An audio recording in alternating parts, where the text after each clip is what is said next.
हिंदी व्याकरण। आज की कक्षा में जो विषय है वह है कारक और उसके भेद। सबसे पहले कारक के भेद के बारे में जानते हैं।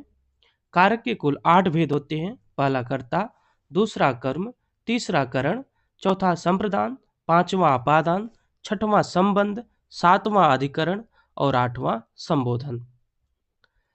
परिभाषा देख लेते हैं। व्याकरण में संज्ञा या सर्वनाम का क्रिया से संबंध जिस रूप में जाना जाता है उसे कारक कहते हैं। कारक यह इंगित करता है कि वाक्य में संज्ञा या सर्वनाम का काम क्या है। कारक कई रूपों में देखने को मिलता है। कारक के निम्नलिखित 8 भेद होते हैं, जैसा कि आप देख पा रहे हैं। कारक के चिन्हों को ही परसर्ग भी कहते हैं। तो सबसे पहले जो कारक है वह है कर्ता कारक। इसका चिन्ह जो है वह है ने। कर्म को करण से या के द्वारा, संप्रदान के लिए, अपादान से अलग, संबंध का के की रारे री, अधिकरण में पर पे, संबोधन हे अरे भो। विशेष में हम जानते हैं कर्ता से अधिकरण तक विभक्त चिन्ह, जिन्हें परसर्ग भी कहते हैं, शब्दों के अंत में लगाए जाते हैं, किंतु संबोधन कारक के चिन्ह हे रे आदि प्रायः शब्द से पूर्व लगाए जाते हैं। तो सर्वप्रथम हम कर्ता कारक के बारे में जानते हैं। कर्ता कारक की परिभाषा देख लेते हैं। संज्ञा या सर्वनाम के जिस रूप से क्रिया यानी कि कार्य के करने वाले का बोध होता है वह कर्ता कारक कहलाता है। इसका सकर्मक धातुओं के साथ भूतकाल में प्रयोग होता है। उदाहरण देखिए, जैसे राम ने रावण को मारा। दूसरा है लड़की स्कूल जाती है। काम करने वाले को कर्ता कहते हैं, जैसे अध्यापक ने विद्यार्थियों को पढ़ाया।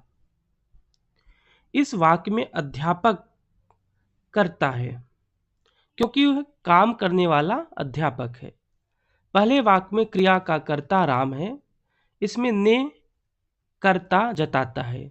इस वाक्य में मारा भूतकाल की क्रिया है, ने का प्रयोग प्रायः भूतकाल में होता है। दूसरे वाक्य में वर्तमान की क्रिया का कर्ता लड़की है, इनमें ने का प्रयोग नहीं हुआ है। विशेष जान लेते हैं।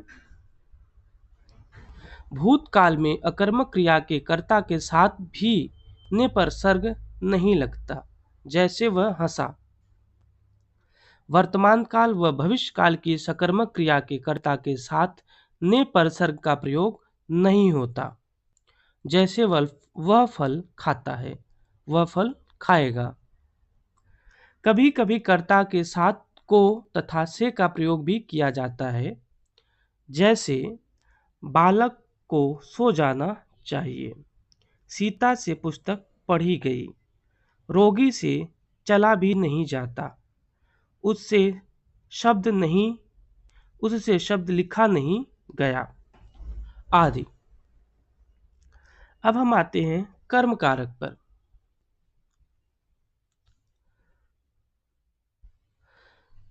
कर्म कारक कार्य जिस पर हो रहा होता है वह कर्म कहलाता है, जिसका हिंदी पर्याय को है। यह चिन्ह भी बहुत से स्थानों पर नहीं लगता। कार्य का फल अर्थात प्रभाव जिस पर पड़ता है उसे कर्म कारक कहते हैं। जैसे राम ने आम को खाया। इस वाक्य में आम कर्म है। जैसे मोहन ने सांप को मारा। अन्य उदाहरण है लड़की ने पत्र लिखा। पहले वाक्य में मारने की क्रिया का फल सांप पर पड़ रहा है, अतः सांप कर्म कारक है। इसके साथ परसर्ग को लगा हुआ है। दूसरे वाक्य में लिखने की क्रिया का फल पत्र पर पड़ रहा है, अतः पत्र कर्म कारक है। इसमें कर्म कारक का हिंदी पर्याय को नहीं लगा हुआ है।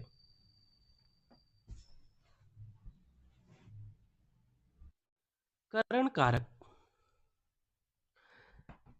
संज्ञा आदि शब्दों के जिस रूप से क्रिया के करने के साधन का बोध हो, अर्थात जिसकी सहायता से कार्य संपन्न हो, वह करण कारक कहलाता है। इसके हिंदी पर्याय से, के द्वारा, से या के द्वारा है। इसकी सहायता से कोई कार्य किया जाए उसे करण कारक कहते हैं। जैसे वह कलम से लिखता है। इस वाक्य में कलम करण है, क्योंकि लिखने का काम कलम से किया गया है। अन्य उदाहरण, अर्जुन ने जयद्रथ को बाण से मारा। दूसरा उदाहरण, बालक गेंद से खेल रहे हैं। तो पहले वाक्य में देखिए, कर्ता अर्जुन ने मारने का कार्य बाण से किया, अतः बाण से करण पद है। बाण से करण पद है। दूसरे वाक्य में बालक खेलने का कार्य गेंद से कर रहा है, अतः गेंद से करण पद है।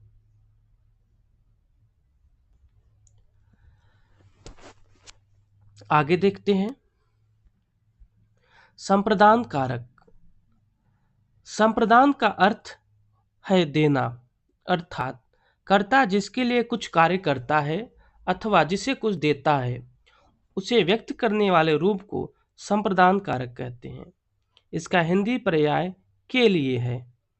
जिसके लिए कोई कार्य किया जाए उसे संप्रदान कारक कहते हैं। जैसे, मैंने दिनेश के लिए चाय बना रहा हूं। मैं दिनेश के लिए चाय बना रहा हूं।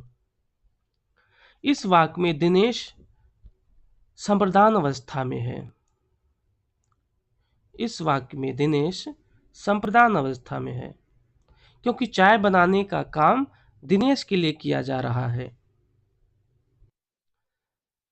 दूसरा उदाहरण, स्वास्थ्य के लिए सूर्य को नमस्कार करो। इन दो वाक्यों में स्वास्थ्य के लिए और गुरु जी को संप्रदान अवस्था में है।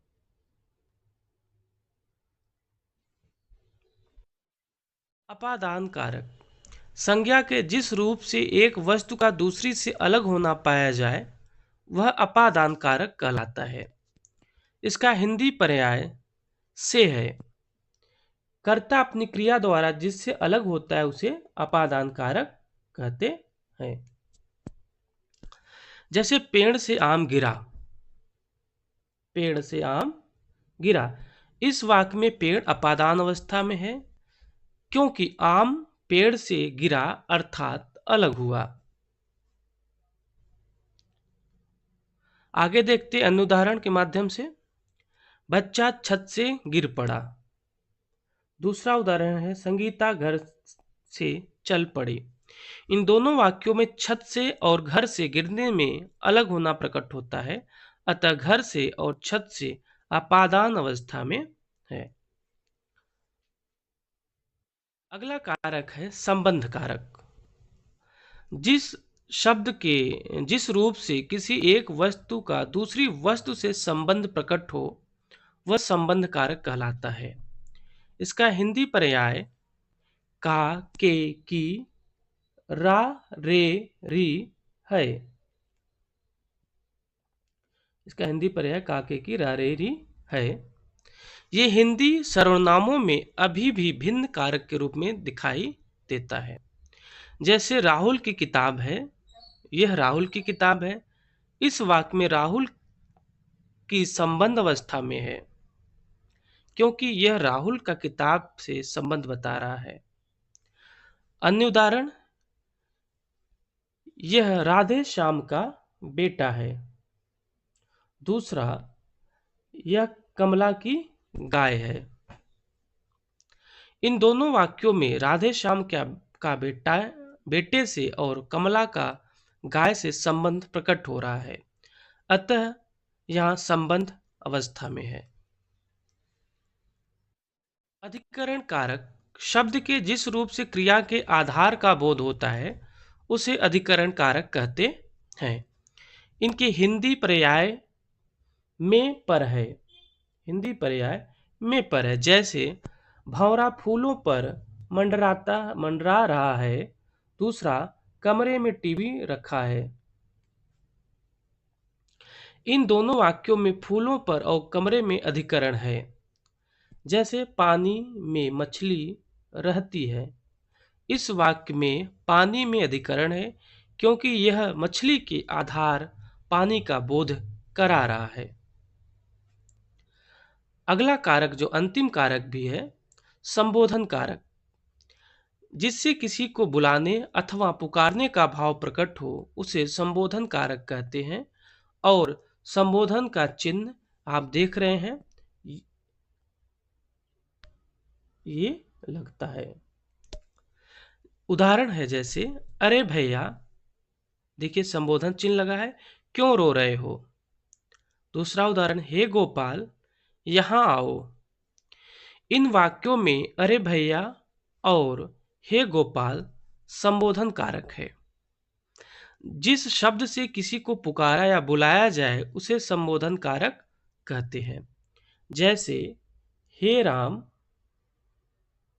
जैसे हे राम यह क्या हो गया। इस वाक्य में हे राम संबोधन कारक है क्योंकि यह संबोधन है।